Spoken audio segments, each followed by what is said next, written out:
What happens if you take a mouse, add a gyroscope, accelerometer, pressure sensors, tactile feedback, a slew of buttons, and easily accessible controls, and package it in a radical new design? Well, you get the Z from Swiftpoint, and in this video I'm going to show you what this game-changing mouse has to offer both professionals and gamers.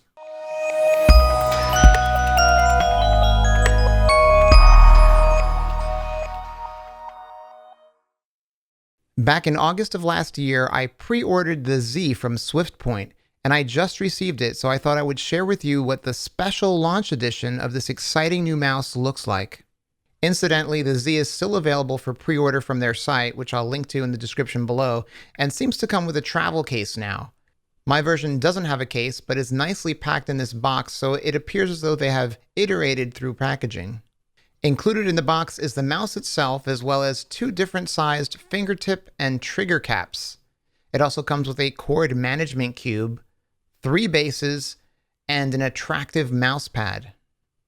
The Z has a very sexy industrial design that is both functional and attractive, and features a logo that can be configured to glow in what is called a hue rotation, which is what you see here, a solid color, or turned off completely.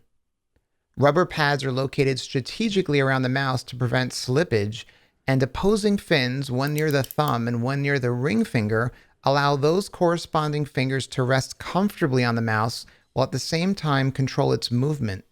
I really like that design decision, as I currently find myself pinching my Logitech G700 between my thumb and ring finger during intense gaming sessions, which can be extremely fatiguing.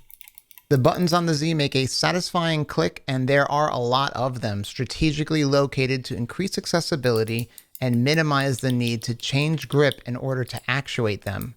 There are 2 by the thumb, your standard left and right mouse button, and then there are 2 accessible fingertip buttons, followed by trigger buttons that can be pushed down by straightening your finger or pulled back by curling your fingers back to pull the trigger.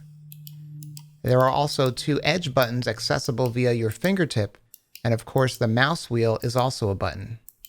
If that's not enough for you, the left and right mouse button, as well as the fingertip and mouse wheel, have pressure sensors, which allow for something called a deep click, which allows those buttons to perform double duty depending on the amount of pressure you exert on them.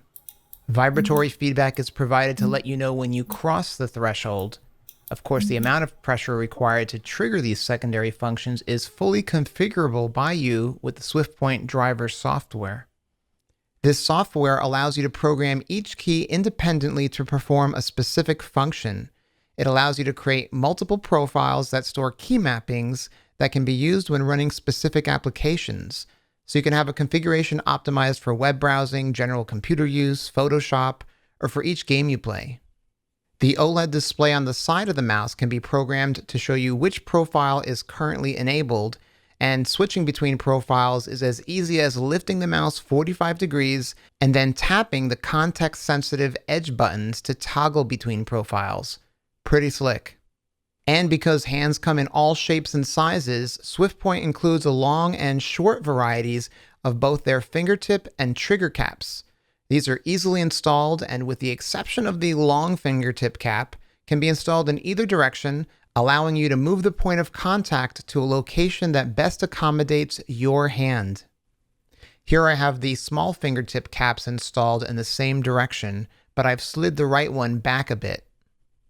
And here's what it looks like when I put the right one in reverse. Trigger caps are equally easy to swap out. Here I have a large cap on the left, and I'm installing the smaller cap on the right. As you can see, the larger trigger cap not only has more height, but also has a wider trigger pull surface. And if you want to put your trigger caps in reverse, you're welcome to do so. It's clear that allowing users to customize the hardware to suit their individual needs was the goal Swiftpoint was looking to achieve. The various bases included with the Z allow it to leverage the sensors embedded in the mouse. For example, the flight simulator base allows you to quickly transform your mouse into an analog flight controller. Magnets are used so you can quickly attach and detach the base should you need to jump into a plane or helicopter in your favorite FPS. This base features a rubber pad at the bottom to prevent it from sliding while flying. The other two included bases are the lockout base, which allows your mouse to lie flat like a traditional mouse, and the adjustable tilt base, which allows you to tilt your mouse either left or right to peek around obstacles in games that allow it. And finally, the cord management cube is a nice accessory that Swiftpoint includes in the box so that you can keep just the right amount of slack in your cord so you don't have to play tug-of-war with your mouse. With all the sensors packed into the Z, the sky is the limit, and it'll be interesting to see what profiles the community makes in the months to come to leverage this mouse's full potential. Anyway, that's all I got.